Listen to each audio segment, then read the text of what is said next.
안녕하십니까. 안근모의 휙서비스입니다. 지난달에도 미국의 소비자 물가는 예상했던 것보다 더 빠른 속도로 올랐습니다. 하지만 금융시장은 연준의 긴축을 더 이상 두려워하지 않았습니다.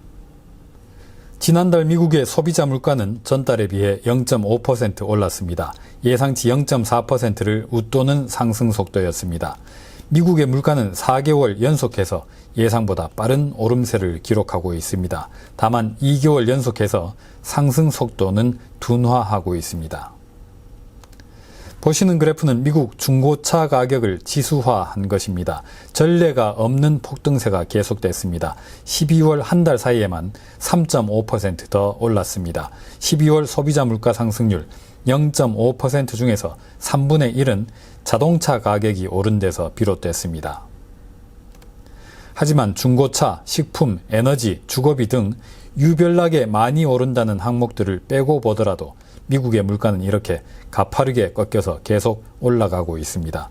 이렇게 4항목을 뺀 CPI도 12월 한 달 동안 0.4% 올랐습니다. 물가 뜀박질이 광범위한 품목에서 이루어지고 있다는 의미입니다. 미국의 12월 물가는 1년 전에 비해서 7.0% 올랐습니다. 지난 1982년 6월 이후 약 40년 만에 가장 심각한 인플레이션입니다. 그럼에도 불구하고 미국의 중앙은행 금리는 여전히 제로 0%입니다. 그래서 실질 정책금리, 연방기금 금리 목표치에서 물가 상승률을 뺀 값은 마이너스 6.8%로 더 추락했습니다. 지난 1970년대 인플레이션의 시대에도 실질금리가 이렇게 낮았던 적이 없었습니다.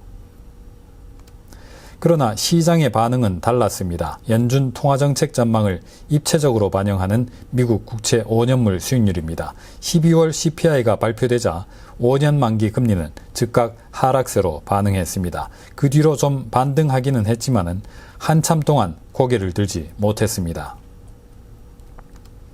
미국 국채 시장의 반응이 차분했던 데 대한 설명은 이랬습니다. 연초 이후로 이미 시장은 더 긴축적인 연준 통화정책 전망을 공격적으로 가격에 반영해 놨다. 따라서 일부 조정을 보이는 것은 놀라운 일이 아니다. 인플레이션이 훨씬 더 놀랍게 나와야 새로운 반응을 일으킬 수 있다는 얘기겠죠. 대체로 예상했던 수준의 물가 오름세라는 평가입니다.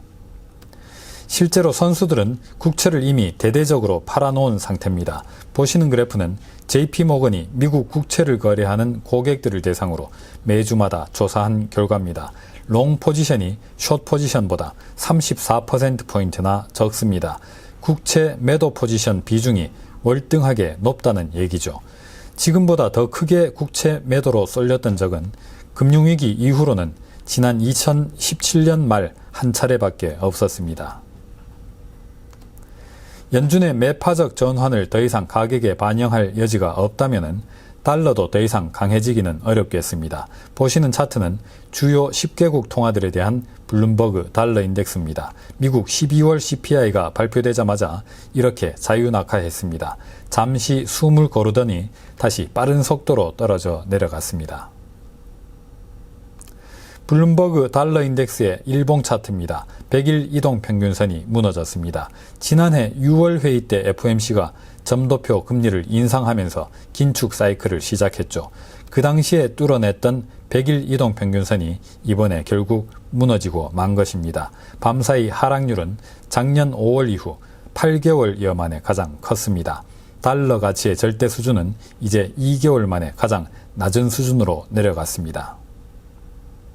그런데 달러가 이렇게 떨어지고 유가가 이렇게 계속 더 뛰면은 미국의 물가는 더 상승하고 연준은 금리를 더 많이 올려야 할 수도 있겠습니다.